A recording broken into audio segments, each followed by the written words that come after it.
Now the final part, that is type 4, where I'll be covering miscellaneous questions. Let's do few questions from this. Simple interest on a certain sum at certain annual rate of interest is 16% of the sum. If the numbers representing the rate percent and time in years be equal, then the rate of interest is, and there are a few options. So here they have given simple interest is 16% of principal. So I can write this as 16 by 100 of P, that is 4P by 25. Then they said the rate percent, that is rate of interest, and time are equal, and they're asking us to calculate what is the value of the rate. We already know the formula. Simple interest is PRT by 100. In this, if we substitute the values, 4P by 25 is equals to P into R. P also we can take it as R because this is what is given over here, divided by 100. Now P can be cancelled.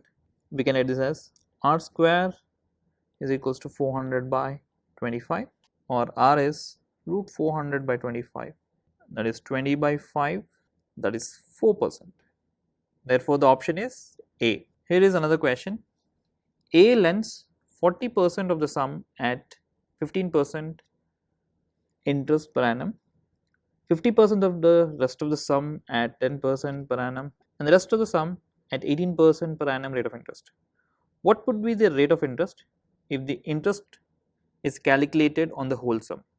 And there are a few options. So whenever we have this kind of a thing where we are not sure about the sum, it's better to assume the sum to be 100. So let's take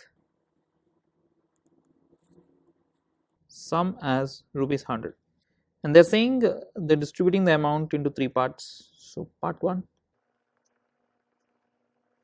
part 2 and part 3. Part 1 is 40% of the sum.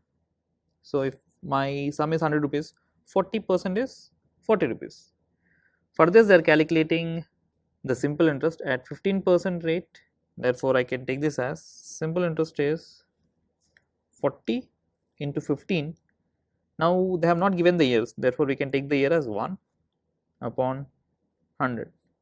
This is rupees 6. Then they said 50% of the rest of the sum. Now what is the rest of the sum? 40 rupees are gone, we are left with only 60 rupees. So 50% of 60 rupees is rupees 30.